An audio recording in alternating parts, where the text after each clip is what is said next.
بسم اللہ الرحمن الرحیم۔ ناظرین السلام علیکم۔ یوٹیوب ادب چینل کھاڑیاں گزٹ، میں ہوں گل بخشالوی۔ آج کا کالم بعنوان تحریک انصاف کے لیے یہ الیکشن نہیں جہاد ہے۔ حلقہ پی پی 28 شاہد رضا کوٹلہ کے کاغذات نامزدگی غائب اور پھر واپسی۔ ناظرین، ضلع گجرات میں نون لیگ کے شیدائیوں نے تاریخ رقم کر دی۔ حلقہ پی پی 28 میں مدمقابل 3 بائی مسلم لیگ نون کے چودھری شبیر احمد کوٹلہ، مسلم لیگ کاف کے چودھری نعیم رضا کوٹلہ کے مقابلے میں تحریک انصاف کے آزاد امیدوار چودھری شاہد رضا کوٹلہ کے کاغذات جعلی دستخطوں سے واپس لے کر الیکشن بورڈ نے، الیکشن کمیشن نے اور بڑے اداروں نے گجرات کے عوام کو حیران کر دیا۔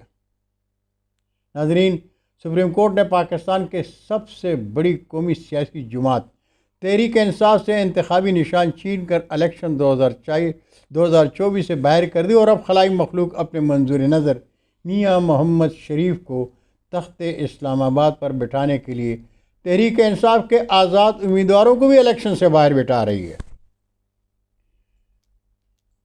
حلقہ پی پی 28 سے تحریک انصاف کے امیدوار چودھری شاہد رضا کہتے ہیں، راتوں رات میرے کاغذات نامزدگی غائب کر دیے گئے، لیکن میں ان ہتھ کنڈوں سے ڈرنے والا نہیں۔ تحریک انصاف کے شیدائی حوصلہ رکھیں، انشاءاللہ ڈٹ کر مقابلہ کروں گا، کسی کے لیے میدان خالی نہیں چھوڑوں گا۔ چودھری پرویز الہی اور مونس الہی کو مایوس نہیں کروں گا۔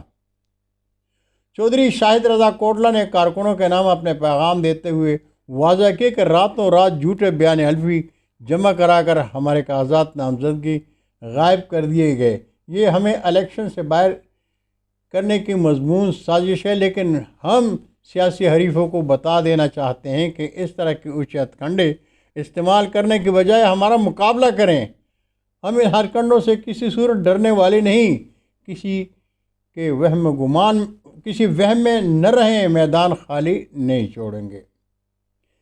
شاہد رضا کوٹلہ ناانصافی اور بددیانتی کے خلاف ہائی کورٹ سے رجوع کیا۔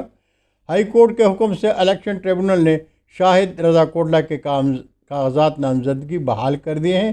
اب اس حلقہ انتخاب میں 3 بائی مسلم لیگ نون کے چودھری شبیر احمد کوٹلہ، مسلم لیگ کاف کے چودھری نعیم رضا کوٹلہ اور تحریک انصاف کے آزاد امیدوار چودھری شاہد رضا کوٹلہ کے درمیان دلچسپ مقابلہ ہوگا۔ بہت شکریہ ناظرین، یہ تھی آج کی خبر۔ انشاءاللہ کل نئی خبر کے ساتھ پھر حاضر ہوں گا۔ تب تک کے لیے اجازت چاہتا ہوں۔ پاکستان زندہ باد۔